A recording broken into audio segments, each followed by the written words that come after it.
जी हाँ दोस्तों, नमस्कार। आइए हम लोग आज सीखते हैं माइक्रोसॉफ्ट एक्सेल में फाइल्स से रिलेटेड वर्क। फाइल से रिलेटेड वर्क में हम लोग सीखेंगे कि आज फाइल सेव कैसे किया जाता है और फाइल को ओपन कैसे किया जाता है, डाटा को प्रिंट कैसे किया जाता है और किसी फाइल्स में पासवर्ड कैसे दिया जाता है। ये एमएस एक्सेल में आज हम लोग सीखेंगे। तो आइए स्टार्ट करते हैं हम लोग। सबसे पहले तो आपको एक्सेल ओपन कर लेना है। एक्सेल ओपन करने के बाद अगर आप इसमें कुछ वर्क किए हैं तो ठीक है, नहीं भी किए हैं तो आप सेव कर सकते हैं। और यदि कुछ करना चाहें इसमें वर्क तो आप कर सकते हैं। जैसे मान लीजिए कि मैंने इसमें कुछ टाइप कर दिया 1 और 2, और आप भी इस तरीके से टाइप कर सकते हैं।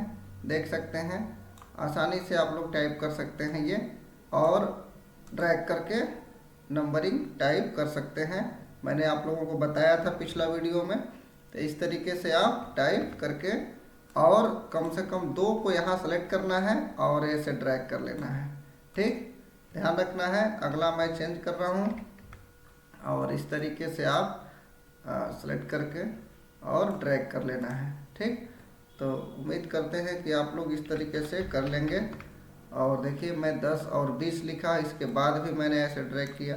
तो आप आसानी से इस तरीके से कोई भी वर्ड लिख सकते हैं, कोई भी नंबरिंग लिख सकते हैं। ठीक, आप इसमें कुछ लिखना भी चाहें तो लिख सकते हैं। जैसे मैंने लिखा ओम साईं। ठीक, अब देखिए मैं ओम साईं लिख के ड्रैग कर लूँगा, पूरा का पूरा ओम साईं इस तरीके से आ जाएगा। तो कुछ भी आप इस तरीके से टाइप कर सकते हैं। ठीक, टाइप करने के बाद अब आप क्या करिएगा, आसानी से इस डाटा को सेलेक्ट करें ना करें इससे कोई फ़र्क नहीं पड़ता है, क्योंकि हमें इस पूरे फाइल्स को सेव करना है। तो सेव करने के लिए फाइल में जाएंगे और एक ऑप्शन मिलेगा सेव। तो फाइल मेनू में सेव मिलेगा, पूछेगा आप कहाँ सेव करना चाहते हैं, तो आप कहीं भी सेव कर सकते हैं। मैंने डेस्कटॉप चूज किया, और डेस्कटॉप पे क्लिक करने के बाद आसानी से आप यहाँ फाइल का नाम लिख लीजिए। ठीक, मैंने यहाँ फाइल का नाम लिख दिया यूपी। ठीक, और कहाँ पे सेव हो रहा है, डेस्कटॉप पे। ध्यान रखना है, आप यहाँ से भी डेस्कटॉप चूज कर सकते हैं। ध्यान से देखिए इधर, और डेस्कटॉप पे क्लिक करते ही आपके सामने पूरा डेस्कटॉप का एरिया आ जाता है। और यहाँ पे मैंने फाइल का नाम रखा यूपी, यहाँ आप लिख सकते हैं। ठीक, और सेव पे क्लिक कर दिया मैं। ध्यान से देखेंगे कि जो ही मैंने यूपी लिख के सेव किया, आपके टाइटल बार पे यहाँ यूपी लिखा हुआ आ गया। तो समझ जाइए कि फाइल्स आपका सेव हो गया। ठीक, अब मैं यहाँ से आपको एक न्यू वर्कबुक लेके दिखाता हूँ। न्यू पे क्लिक करिए, फाइल मेनू में जाएंगे तो मिलेगा न्यू ऑप्शन। न्यू पे क्लिक करते ही आपके सामने मिलेगा ब्लैंक डॉक्यूमेंट। इस पे क्लिक करते ही आपके सामने ब्लैंक डॉक्यूमेंट आ जाएगा।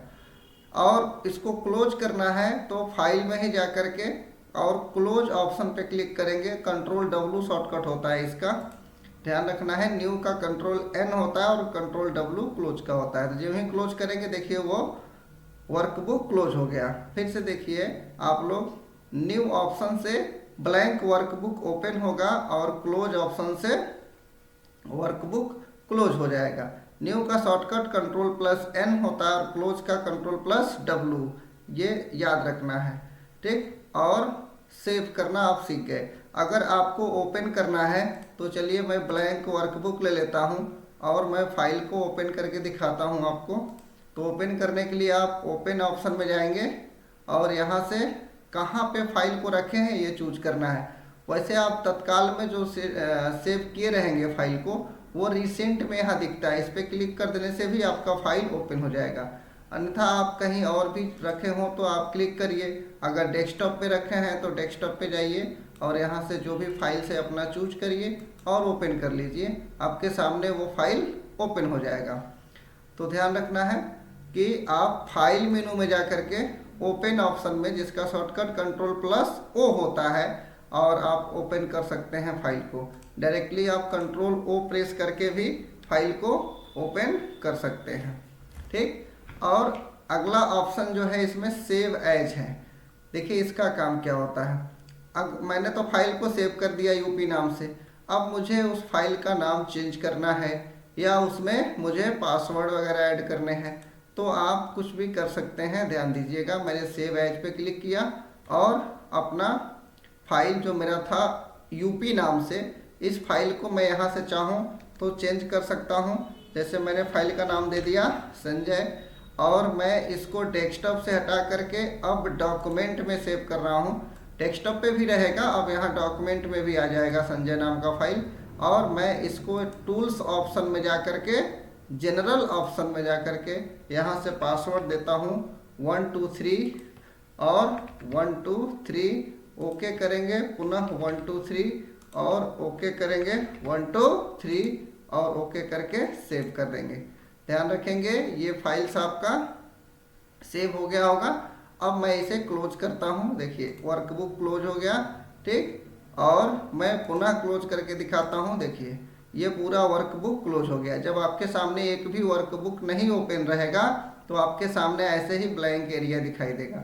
अब मुझे अपना फाइल ओपन करना है तो ओपन ऑप्शन में जाएंगे, ठीक, और अपना फाइल चूज कर लेंगे। डायरेक्ट रिसेंट से भी आप ओपन कर सकते हैं। फाइल में पासवर्ड ऐड करिए आप और ओके कर दीजिए, ठीक। अगर पासवर्ड गलत डालेंगे तो नहीं खुलेगा। मैंने 2 बार पासवर्ड ऐड कर दिया, आप एक ही बार ऐड करें, ठीक। इसमें पासवर्ड टाइप करना पड़ेगा और वो भी पासवर्ड वही होना चाहिए जो आप पासवर्ड दिए थे। 1 2 3 लिखिए और ओके। आप जो पासवर्ड दिए हो वही लिखिए, 1 2 3 और ओके। देखिए आपका फाइल ओपन हो जाएगा। तो आप फाइल को सेव कर लेंगे, पासवर्ड देकर सेव कर लेंगे। ओपन करते समय सेम वही पासवर्ड देना पड़ेगा, ठीक। अगर मैं इस डॉक्यूमेंट को प्रिंट करना चाहूँ तो फाइल में ही एक ऑप्शन मिलेगा आपको प्रिंट का। अब ध्यान रखेंगे जो भी मैं प्रिंट कर रहा हूँ वो चीज़ यहाँ प्रीव्यू में दिखाई देगा और आपसे पूछा जाएगा कि आप कितना कॉपी निकालना चाहते हैं, इसका कितना पीस प्रिंट निकालना चाहते हैं। तो यहाँ पे टाइप करना होगा कितना कॉपी निकालना है, किस पेज का निकालना है। तो फर्स्ट ही पेज है, एक्सेल में भी पेज होते हैं, आगे आप लोगों को सिखाया जाएगा। तो यहाँ पे आप टाइप कर सकते हैं किस पेज का निकालना है, कितना कॉपी निकालना है, किस प्रिंटर से निकालना है। यहाँ प्रिंटर चूज करना होगा आपको, जो भी प्रिंटर आपके लैपटॉप या कंप्यूटर पीसी में ऐड है उस प्रिंटर को आपको यहाँ से सेलेक्ट करना होगा। उस प्रिंटर का नाम यहाँ पे दिख जाएगा। और अगर आप पेज सेटिंग करना चाहें तो यहाँ से पेज का भी सेटिंग कर सकते हैं। पोर्ट्रेट, लैंडस्केप, इसका स्केलिंग सेटिंग कर सकते हैं, मार्जिन सेटिंग कर सकते हैं, हेडर फुटर सेटिंग कर सकते हैं। तो ये सारा सेटिंग्स भी आप चाहें तो कर सकते हैं। अगर आपको पेपर का साइज सेलेक्ट करना है तो यहाँ पे पेपर का साइज सेलेक्ट कर सकते हैं। जो भी पेपर का साइज लेना हो आप यहाँ से ले लीजिए और क्लिक करने के बाद अब लास्ट टाइम आपको प्रिंट करना हो तो बस इस प्रिंट ऑप्शन पे क्लिक कर दीजिएगा। प्रिंटर से ये प्रिंट होना स्टार्ट हो जाएगा। तो ये ध्यान रखेंगे, यहाँ से आप प्रिंट भी कर सकते हैं, ठीक। और यदि आप चाहें कि हम और भी इसमें आगे काम करें तो जो भी अब आगे काम करेंगे हम लोग, ये इस फाइल में सेव नहीं रहेगा। तो काम करने के बाद, बंद करने से पहले, इस पूरे को क्लोज करने से पहले आपको एक बार फाइल में जाकर के सेव पे क्लिक करना होगा। एक बार फाइल को सेव कर देने से दोबारा सेव नहीं करना पड़ता है, केवल सेव ऑप्शन पे क्लिक कर देंगे, उसी में वो सेव हो जाएगा। अगर आपको फाइल में जाने में थोड़ा सा आलस लग रहा है तो आप क्या करिए, कीबोर्ड से Ctrl+S प्रेस कर लीजिए। जैसे देखिए मैंने यहाँ पे कुछ लिखा, जैसे मैं लिख दिया ओम साई कंप्यूटर सेंटर, ठीक, ये मेरा चैनल है। और अब ये सेव नहीं हुआ था क्योंकि मैंने इतना ही एरिया पे जो लिखा था ये सेव कर दिया था, ये मैंने सेव नहीं किया है। तो इसे मैं इसी संजय नाम के फाइल में सेव करना चाहता हूँ। तो बस क्या करना है, Ctrl+S प्रेस कर लेना है, या तो फाइल में जाके सेव पे क्लिक कर देना है, ये उसी में सेव हो जाएगा। कुछ भी आपसे दोबारा पूछेगा नहीं कहाँ सेव करना है, क्या करना है, ये कोई भी आगे पूछेगा नहीं आपसे। तो आप इसे सेव कर सकते हैं। तो किसी भी डॉक्यूमेंट को आप किसी भी वर्कबुक को आप सेव कर सकते हैं, या कहें किसी भी फाइल को आप सेव कर सकते हैं। एक और सवाल, कुछ बच्चे ये सोचते हैं कि क्या सर मैं सीट 1 में काम कर रहा था तो सीट 2 वाला भी सेव हो गया होगा, 4 वाला भी। तो ये प्रत्येक सीट जो खुले हैं ये वर्कबुक के अंडर में ही होते हैं। तो इसमें अलग अलग सीट सेव नहीं होता है, एक सेव हो गया, सब सारा का सारा सीट हो गया। अगर आप इसमें भी कुछ बनाए रहते, कुछ कार्य किए रहते तो ये सारे सीट एक ही फाइल में सेव हो जाते हैं। यानी वर्कबुक सेव हो जाता है पूरा, और वर्कबुक के जगह पे ही जो फाइल का नाम दिए रहेंगे आप लोग देखिए, बुक 1 के जगह फाइल का नाम आपका यहाँ शो करता है टाइटल बार पे। तो ये ध्यान रखना है, अलग अलग सीट को अलग अलग सेव नहीं किया जाता है, प्रत्येक सीट एक ही फाइल में सेव हो जाता है। ठीक, और प्रत्येक सीट में रो कॉलम की संख्या बराबर होती है। मैंने बताया था आपको 10,48,576 रो होता है और 16,384 कॉलम होता है। ठीक, ये रो होता है और ये कॉलम होता है, ध्यान रखना है। तो ये रो कॉलम की संख्या अक्सर एग्जाम में पूछा जाता है, ये आप लोग याद कर लेंगे। ठीक, तो उम्मीद करता हूँ वीडियो आप लोगों को अच्छा लगा होगा।